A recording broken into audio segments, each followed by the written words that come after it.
It's week 3 of the Nydus News Network, and the offseason is officially over.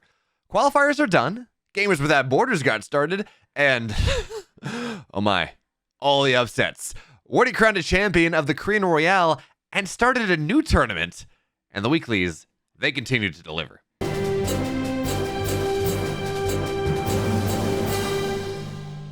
This week began as the last week ended with qualifiers for all 3 regions of the ESL Masters summer season. Not everyone had to qualify, of course. Half the slots for each region were filled by direct seeds from last year's performance, so players like Cyril, Reynor, and Clem were safe. In Europe, the open bracket saw Baby Marine fail to qualify, and Namshar returned to his European roots with a 3-0 to move to closed. The closed qualifiers, though, went much as the open, with the majority of expected players qualifying through to the main event. The lone exception, of course, would be Namshar falling to Young Yakov, if not just because he had consistently played well in North American events for the last several years. At this point in Starcraft's path, though, it's rare to see true upsets. One top player can beat another, sure, but a new face appearing or an old name falling off are fairly rare occurrences in the modern era, especially in a region like North America. Sure, the top end of Estrella, Neeb, Scarlet, and more recently, Trigger is formidable.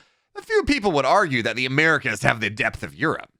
And that makes it all the more surprising then to see Peely Peely and M. Canning both fail to qualify for the first time since summer 2020. On the other side of the coin, though, is the return of Masa to tournament play. It's kind of crazy. It's almost like he gets better from not playing? I don't understand. We also get to hopefully experience the rise of Erik once again. Hot off his massive upsets against Dark in the last 2 EPT North Americas, he was able to qualify over M. Canning to secure one of those precious America slots. I'm so excited to see what he's going to be able to do in the Swiss stage, because, I mean, anyone who can take down Dark 2-0, he's probably got a good shot. The Asian qualifiers, though, were the story of mostly Chinese dominance. While the Asian region was open to players from the old Southeastern Asian region, Taiwan and Hong Kong, everything, it was only Gogo Joey that managed to qualify from that region, and Gogo Joey had to go through the lower bracket to get there. The rest of SCA standbys who made it to close qualifiers in Pig, Raza, Ranger, and Zane, they all failed to qualify. Of course, Nice, Haas, Teeble, Neomika, and Rex, they're all directly seeded into the main event for Asia. It's going to be interesting to see how they stand up against a budding Chinese hegemony that is building up in the region, particularly Teeble, who kind of only got there because he was in Katowice because he got points for getting dead last in Home Story Cup last year. There's no controversy there whatsoever. Not at all. Not only, though, did the qualifiers for the ESL Pro Tour close out this weekend, WardiTV's Korean Royale completed its run on Sunday. We talked about the top side of the bracket last week and how Hero made it to the finals, but Sunday saw Maru narrowly advance over Classic to get to the finals, where Hero won an incredible 7-game series. While the main story was Hero's victory over Maru in 7 games, I really want to talk about Classic's series against Maru. Classic has struggled since coming back from the military. He's shown flashes of tremendous brilliance, followed by a sea of absolute mediocrity. His series against Maru was one of those gems of brilliance, especially an incredible game number 2 on Ancient Cistern that came down to vanishingly small supplies, like 60 versus 40 as the game was ending. While Maru was able to overcome the 2-1 deficit after map 3, Classic's first 2 games in this series were the stuff of legends. As incredible as that series was, though, Hero and Maru, they really took the cake. In a series characterized by both players' unwillingness to die, Maru and Hero traded wins on each other's map picks for the first 4 maps. That is, until a greedy 3cc play from Maru in Game 5 was punished by Hero's 2-gas blink charge timing off a 3-gate robo opener. He's been playing around with this for a little bit, but it's so cool for him to actually understand all the different branches now and really start to show it in high leverage tournament play. Maru, though, was able to punch back in Game 6 with relentless aggression, sweeping aside Hero's immortal-focused opener with unending waves of bio and some key Raven shutdowns at times. And the first 6 games were weird, though. Game 7 took that to a whole new level. Maru eBay blocked Hero's natural to force him to take the 3rd on Royal Blood as his natural, and then followed up with some cloaked Banshee play. Hero, though, immediately countered with Stalkers across the map into another 3-gate robo play, much like Game 6, and Maru did some heavy damage on Hero's side of the map. Unfortunately for Maru, though, Hero did just more and outmuscled Maru in an incredible 7-game series. I've shown you a little bit of it here, but I highly recommend going back and watching the entire thing. Well played, Hero, and also massive shout out to Wardy for running an incredible event. Honestly, so many good games, and securing full funding for Season 2, and at least partial funding for Season 3. Of course, though, the biggest event of the week was the first round of the Gamers Without Borders tournament, and the qualifiers for the $400,000 Gamers 8 tournament in Riyadh this August. At the end of this weekend, the first 8 players, 4 Korean and 4 global, will have qualified for Gamers 8. As of recording, this means that Here Marine and Cyril will have qualified from the global pool, and Solar and Byun will have escaped from Korea. Those names don't look unreasonable. That is until you realize that Solar had to 2-1 Dark to get there, and 2-0-3-0, Maru to get his slot. That run wasn't even the biggest upset of the event. A special, who failed to qualify for the GSL, by the way, was able to 2-1 Reynor on day 1. While he did fall to Cyril 3-0 in the qualifying match, his unique brand of battle mech was far too much for the young Italian to handle. Can't cover every series in detail from this tournament here, but do yourself a favor and watch all the games from day 1. Pretty much every series was just absolutely incredible. I do want to talk, though, about Solar and Maru. Going into this weekend, Solar was 12-31 all-time in series against Maru. Not easy odds, and the bigger the stage, the more likely Maru was to prevail. See Katowice. He's never beaten him there. That record, though, was flipped on its head with Gamers Without Borders. Maru appeared convinced that the way to beat Solar was battle mech. And in fairness, Special took out Reynor that way. Solar, though, was a totally different animal. Maru tried 3 different versions of different battle mech openers. The first 2 Speed Banshee, the second one, or the third one, not quite as much, including a 3-port Banshee into Battlecruiser build in Game 2. Unfortunately for Maru, even unscouted Speed Banshees in Game 1 failed to provide the value that he needed, and Solar advanced 3-0 over Maru to move on to Gamers 8 in Riyadh. It's so crazy that Maru didn't even try a bio game. Just 3 different variants of the same idea that, quite frankly, never looked like they were going to be successful at all. The closest anything got was the repeated Spire Snipes in Game 2, but Solar's run-bys proved to be even more effective. Game 3 saw Maru get into battle mech a bit faster with no starport, just tons of factories, tons of cyclones, but the result was the same. An overwhelming flood of Zerg that broke down Maru's hopes in the series. In the land of ESL Open Cups, though, they finally started awarding points again. Dark won his 5th consecutive ESL Korea victory with a 3-1 win over Byun. This gives him the record for the most EPT Korea Cups in a row with 5, which is one above his Heroes 4 from 118 to 121. Here Marine, though, holds the overall record with 6 in a row, all the way going back to 2021. He hasn't quite gotten back there, though. In the finals, Byun opened with the same 2-Rax Reaper wall build, where he pulled 2 barracks in his natural wall, sent Reapers across, that he used against Dark last week. This time, though, it was a 3cc expand in Game 1 follow-up that Dark immediately punished with Roaches and Ravagers. Byun seemed to think that this is the way to play against Dark, though, as his failure in Game 1 didn't prompt any changes in the Game 2. It was the same opener. This time, though, Dark's punish wasn't quite as powerful, and Byun was able to tie the series up after multiple rounds of Roach Ravager against a low ground bunker that refused to fall.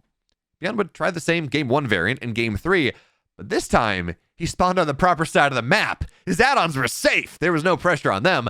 It also proved to be the best game of the series, as Byun and Dark dueled across 16 minutes of neo-humanity before Dark was ever to finally grind Byun down. Game 4 was much the same as the rest of the series. 2 racks, Reaper, Wall, you get the deal.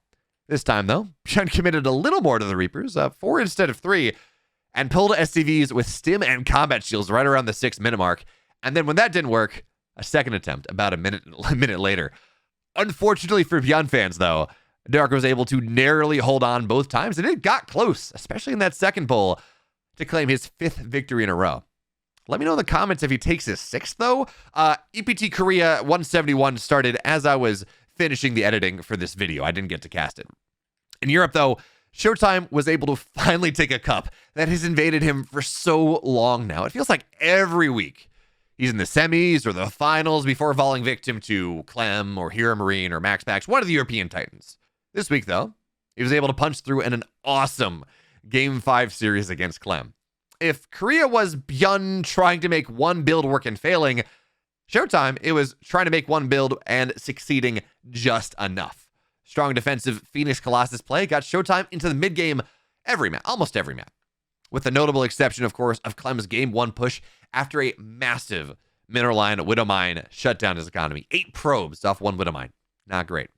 Of course, Game 2 also got him there in a interesting manner. Clem proxied his barracks, his factory, and his starport in the middle of Dragon Scales.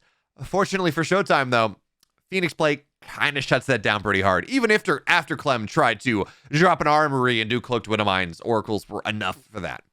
The Gressvan game, though, was the game of the series as we finally got that expansive multitasking macro game we'd been waiting for all the time. Even better, it ended in a weird base trade where most of the buildings were gone from the map. It was effectively main versus main. In North America, though, Erik continues to be Dark's bane. The Brazilian Zerg once again kept Dark out of the money in North America with his crazy double gas cancel 15-15 builds in ZVZ. Last week, it took Erik 3 games to break the Korean, famous for his ability to never lose to foreigners. Not this week, though, Dark. Game 2 in particular was absolutely disgusting. Erik made use of his standard 15-15 double gas cancel, you know the drill, but instead of some sort of Roach Ling pressure or mutas or whatever he did, he effectively used a variant of the build that Scarlet used to beat Rogue back in the GSL a couple years ago. On the biggest map in the pool, by the way, this was on Gressvan. The normal hints that would have let Dark know that the flood was coming either didn't exist, Erik got his queen in his natural, or were hidden by the fact that Erik almost always goes for this 15-15, so Dark would have no idea. Dark only caught the tail end of Lings flooding out of Erik's base, and by then it was too late. It didn't kill Dark, but it softened him up enough that the follow-up 1-1 Roach Nydus play certainly did. It was a brilliant build by Erik, and the legend of Erik, the Dark Destroyer, continues to gain momentum in North America. Of course, Beyond also beat Max Pax in the finals, and, games 2 and 3 were legitimately some of the best games of a week dominated by incredible games. We're not going to cover them here. You should go watch the VOD. Finally, we had another KSL on Friday night. For the first time in 6 runnings, an onside player didn't make the finals. Both Maru and Solar had the Gamers Without Border tournament to play later in that evening, so they didn't play. This left the door open, though, for Hero and Dark to play an excellent finals in their place, and we got some pretty fun builds out of both players. Dark took heavy drone damage in the early minutes of Game 1, and decided his best path to victory would be turtling to Hydra Lurker Viper, no mid-game, straight to late game. And it's a composition we very rarely see in ZVP. It worked out for him, though, as Hero's disruptor timing was just a little bit too late, hitting right as the Vipers arrived, and Hero's carrier transition afterwards was kneecapped by relentless Ling Hydra Lurker run-bys. It got to the point where Hero couldn't afford the interceptors he needed to build to make his carriers useful, and Dark went up 1. From there, a Glaive Disruptor play in Game 2 saw Dark attempt some sort of muta response. Unfortunately for Dark, though, Hero scouted the Spire right as the mutas entered the production tab, leading to an immediate Blink Stalker all-in from Hero in a tied series. Game 4 was the real treat, though. While Hero had stayed within the bounds of normalcy and standard play for the first 3 games, Game 4 saw him channel some old-school SOS-style madness. He opened with Oracles as normal, and then never stopped building those Oracles, amassing 10 of the Flying Orbs to go with a massive charge lot timing. That push didn't immediately kill Dark, but it did kill every single queen in his army and force desperate Roach counterattacks, much like a Zerg would do when their opponent drops mutas and you have no anti-air. To Dark's credit, they did keep Hero off the map for quite a while, but Dark wasn't able to afford Roaches for the meat grinder, Queens to enable his macro and give him anti-air, and drones to recover. Once the counterattack stalled out, Hero was able to run right across the map and secure his first KSL. And it's not like he's never been here before. I mean, he was in the finals of KSL 4. That's it for this week, though. I can't believe the quality of games we got this week between Gamers Without Borders, all the EPT Cups, the WardiTV tournaments, KSL. We just got some awesome games. Which one was your favorite? Let me know in the comments below. Maybe I missed something, hey, if I missed a game that I should have watched, yeah, let me know. That's it for this week, folks. Thank you so much for watching. I'll be back next week with more news, more action, and all that fun stuff. See you then.